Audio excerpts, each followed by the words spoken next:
अंदर जजेस के पास टाइम नहीं है। एक दिन के अंदर 70 मामले होते हैं और कोर्ट के जज साहब तारीख पे तारीख देते रहते हैं। दिल्ली की कोर्ट के अंदर मुलजिमों की ऐसे भरमार रहती है जैसे भेड़ बकरियों की। लेकिन एक व्यक्ति जो 10 साल तक कोर्ट में धक्के खाता है, वो इतना टूट चुका होता है कि केस करने के लिए फिर वकील के पास जाएगा, फिर कोर्ट में जाएगा, फिर बयान होंगे। और ख़ास तौर से महिलाएं, आप समझ सकते हैं किस प्रकार से दहेज के मामले को लेके, छेड़खानी के मामले को लेके, पॉस्को के मामले को लेकर झूठे मुकदमे। नमस्कार, मैं राजेश गर्ग एक नई वीडियो के साथ आपके सामने। आज की वीडियो में बताने वाला हूं कि किस प्रकार से इस देश का जो जुडिशियल सिस्टम है उसमें कितनी खामियां हैं, उसके कारण किस प्रकार से जो बेकसूर लोग होते हैं उन्हें सालों साल कोर्ट के चक्कर लगाने होते हैं, जिससे न केवल उनका व्यक्तिगत जीवन बर्बाद होता है बल्कि पारिवारिक जो स्थिति है वो भी खराब होती है। लाखों रुपए का नुकसान होता है, समय की बर्बादी होती है और कोर्ट के अंदर हर बार उसे मिलती है नई तारीख पर तारीख। ऐसा एक मामला रोहिणी विधानसभा क्षेत्र का है। 26 फरवरी 2014 को एक मामले के अंदर रोहिणी विधानसभा के 6 लोगों के खिलाफ मुकदमा दर्ज किया गया। मामला था एक दीवार को लेकर राजा विहार की, जो दीवार अवैध रूप से बनाई गई थी DSIDC द्वारा। और मैं क्योंकि उस समय MLA था, रोहिणी से दिल्ली विधानसभा का मेंबर था, तो मैंने DSIDC के अधिकारियों को बुलाया था ये रिक्वेस्ट करने के लिए इस दीवार को हटा दिया जाए, क्योंकि इस दीवार के कारण जो लोग अंदर जाना आना होता था कॉलोनी के अंदर, उनको दिक्कत हो रही थी। उन्हें एक छोटी सी पगडंडी से गुजरना पड़ता था। अधिकारी आए, लोगों में गुस्सा था। लोगों ने मेरे सहित, क्योंकि मेरे एरिया का MLA था, उन अधिकारियों को भी बंदी बना लिया इस मांग को लेकर कि दीवार को हटाया जाए। कुछ घंटे बाद दीवार तो नहीं हटाई अधिकारियों ने, लेकिन पुलिस को बुलाकर 6 लोगों के खिलाफ मुकदमा दर्ज करा दिया, जिसमें उन्होंने मेरा नाम भी लिखा था। मुकदमा 2014 में दर्ज हुआ था। पुलिस ने किसी प्रकार की कोई इन्वेस्टिगेशन नहीं की और चार्जशीट पेश कर दी। चार्जशीट रोहिणी कोर्ट में पेश की गई। लगातार 9 साल तक जो मुलजिम बनाए गए थे 6 लोग, वो जाते थे कोर्ट के अंदर और तारीख लेकर आ जाते थे। वकील का खर्चा था, समय की बर्बादी थी। इन 6 मुलजिम में से 2 मुलजिम का देहांत हो गया और एक होती है टेस्ट आइडेंटिफिकेशन परेड, TIP हुई। तो उस दौरान 3 लोगों को अफसरों ने पहचानने से मना कर दिया। उन 3 को भी 9 साल के बाद छोड़ दिया गया। बचे 2 मुलजिम, एक मैं और एक भोला भाला लड़का, राजा विहार का यंग लड़का। उस व्यक्ति को, जिसका नाम राजू था, जेल भेज दिया गया। मैं क्योंकि MLA था, मुझे पुलिस ने अरेस्ट नहीं किया, लेकिन मुझे कोर्ट में जाकर जमानत करानी पड़ी। एक समय ऐसा आया अभी 2024 के अंदर कि नए जज साहब आए। जज साहब ने फाइल पढ़ी और कहा कि आपका मुकदमा मेरी कोर्ट में नहीं चल सकता, क्योंकि इसके अंदर जो एक्यूज की लिस्ट में एक ex-MLA भी शामिल है और जिस समय घटना घटी थी उस समय वो MLA थे। तो ये जो मामला है MLA MP कोर्ट में जाएगा। मामला ट्रांसफ़र हुआ अगस्त के अंदर MLA MP कोर्ट के अंदर। वहाँ सुनवाई हुई, सारे गवाह पेश किए गए और गवाहों के बाद जब क्रॉस एग्जामिनेशन हुआ और सारी जो कार्यविधि थी, जो फॉर्मेलिटीज़ थी, जो एक तरीका होता है लॉ में, जुडिशल सिस्टम में, उसके बाद जज साहब ने पाया कि मामला झूठा है, क्योंकि प्रोसिक्यूशन डिपार्टमेंट, पुलिस डिपार्टमेंट कोई सबूत नहीं पेश कर पाया जिससे कि मुझे और उस साथी को, जिसको कि एक्यूज माना गया था, लिहाजा पिछले महीने 29 तारीख को हम दोनों को बाइज्जत बरी कर दिया गया।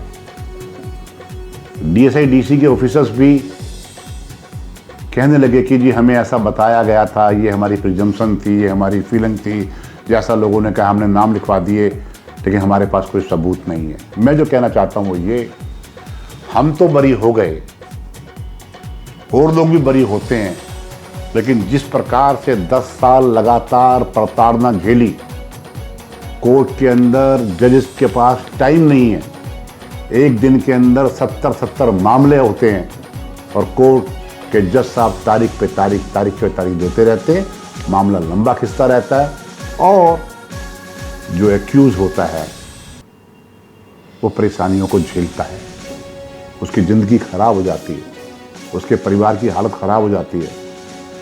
मैं जो वीडियो बना रहा हूँ मैं इसलिए बना रहा हूँ क्योंकि मैं एक्स एमएलए था और मेरे कारण इस केस को एमपी एमएलए कोर्ट में ट्रांसफ़र कर दिया गया।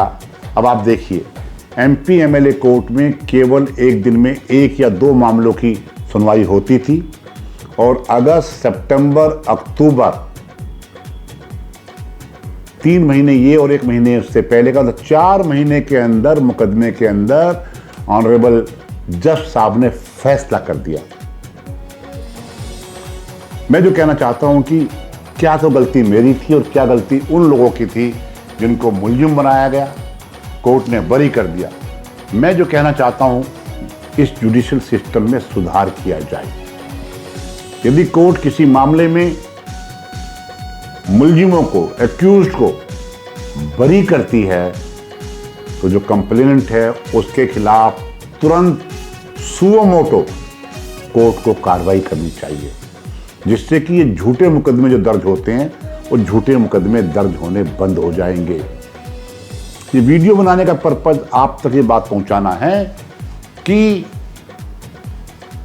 ना केवल इस देश में, बाकी जगह भी होता होगा, मैं तो दिल्ली की बात कर रहा हूं। दिल्ली की कोर्ट के अंदर मुलजिमों की ऐसे भरमार रहती है जैसे भेड़ बकरियों की। किस प्रकार की प्रताड़ना हमने झेली।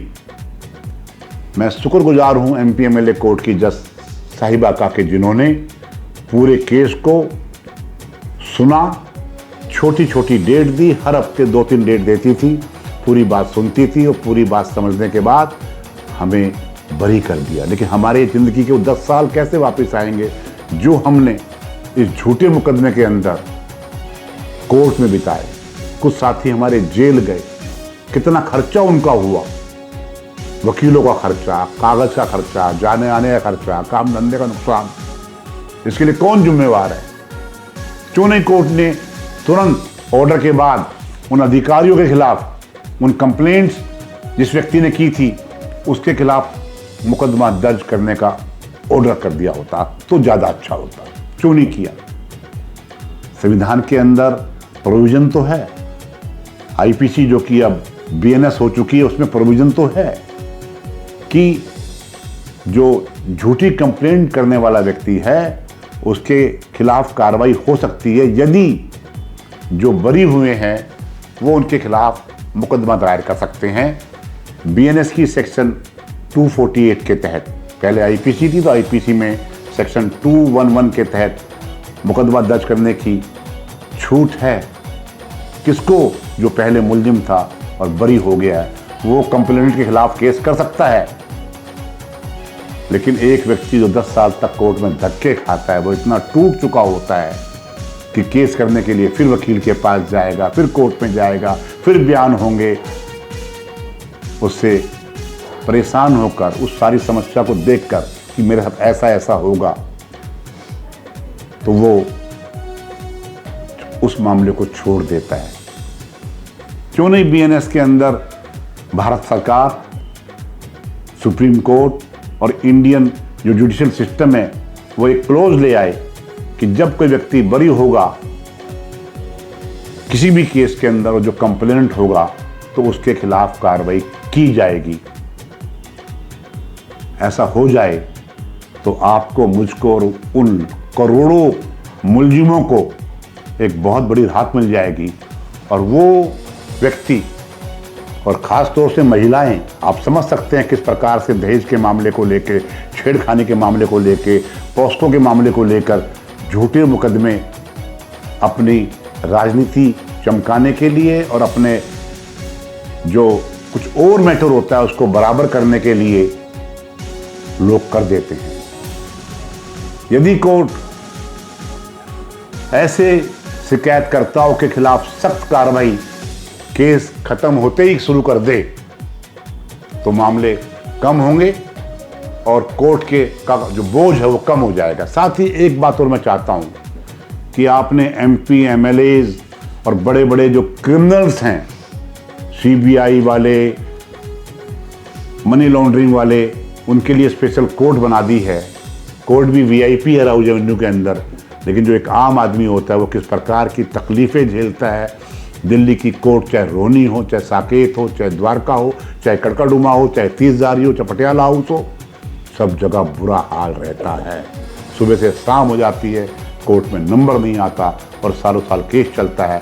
इसलिए मोदी साहब, यदि आप इस वीडियो को मैं आप तक पहुंचाने का प्रयास करूंगा, यदि आपके स्टाफ के लोग, आपके ऑफिसर्स, आपके कंसर्न पार्टी के लोग इस वीडियो को आप तक पहुंचा दे तो एक काम और कर दीजिए, जो आप बीएनएस लेके आए हैं उसके अंदर, कि जब कोई केस झूठा पाया जाएगा या प्रोसिक्यूशन उस केस को सिद्ध नहीं कर पाएगा या नहीं कर पाता है तो उनके खिलाफ तुरंत कोर्ट सुओ मोटो कार्रवाई करे। आज बस इतना ही। ये बात मैंने इसलिए कही कि जिस प्रकार से मैंने और मेरे साथ जो लोग थे उन्होंने इस प्रताड़ना को झेला, इस परेशानी को झेला है, और कितनी परेशानी हुई है, कितनी मानसिक दिक्कत हुई है, कितनी पैसे की दिक्कत हुई है, कितनी समय की बर्बादी हुई है, वो नहीं होती यदि इसके अंदर जुडिशल सिस्टम में सुओ मोटो कोर्ट बरी होने वाले व्यक्ति के खिलाफ, कंप्लेंट करने वाले व्यक्ति के खिलाफ झूठा केस डालने के जुर्म में कार्रवाई शुरू कर दे। आपका बहुत बहुत धन्यवाद। इस वीडियो से अधिक शेयर करना, पसंद आई हो तो लाइक करना, ना पसंद आए तो डिसलाइक करना, चैनल को सब्सक्राइब करना, ऐसा मेरा आपसे आग्रह है। आपका धन्यवाद। जय हिंद, जय फौजी।